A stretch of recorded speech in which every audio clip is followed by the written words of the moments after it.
Nagsimula ako, halos walang maniwala sa akin kasi motor lang yung dala ko. And lahat ng kaibigan ko pinagtatawanan ako kasi wala pang networking company na meron taga Bicol na kumita. Pero after 4 years, sobrang grabe ng blessing na binigay sa akin. 4 years, 4 na sasakyan.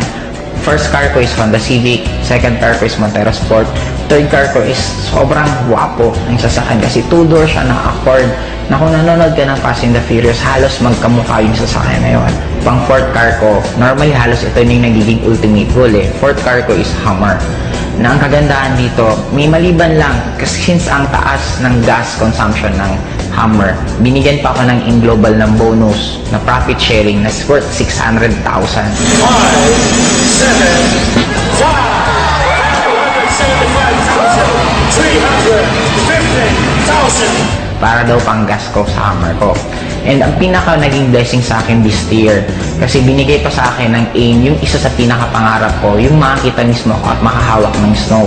Nakapunta kami for 12 days sa United States, all expense paid, ni piso wala akong ginastos. Ang ginawa lang namin doon, walang iba kundi kumain, mag-shopping, mamasyal, sobrang sarap ng buhay.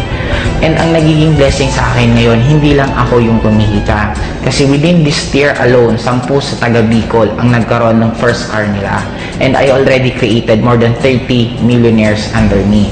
Ang isa sa pinaka-nasarapan ko sa AIM Global, kung ako tatanungin mo bakit AIM Global ang kinakareer ko, kasi ang dami kong choice kung ano yung pwede kong gawin na opportunity or pwede kong anong gawin na ibang bagay. Pero kaya AIM Global ang ginawa ko for 2 reasons lang. Number 1, kikita ka ng sobrang daming pera in a short span of time. Right now, I'm already earning 7 figures per month. And by next year, I'm sure kikita ako ng nasa 8 figures per month. Ang pinaka-bottom line sa akin, hindi lang yung pera, pero yung magkakaroon ka ng lots of time para i-spend mo sa loved ones mo. Kasi for me, yun naman talaga ang pinaka-essence ng buhay. Money, importante, pero ang pinaka-importante sa lahat is hindi ka mawala ng time para sa loved ones mo. Kaya kung ikaw yung tipong tao ngayon na namumroblema ka ng pamasahe mo, namumroblema ka ng tuition ng anak mo, namumroblema ka ng kuryente, namimiss mo yung mga pamilya mo kasi nasa malayong kang lugar na ginagawa mo yun para ka lang kumita, meron ngayon na isang AIM Global na kaya nang ibigay lahat ng pinapangarap mo.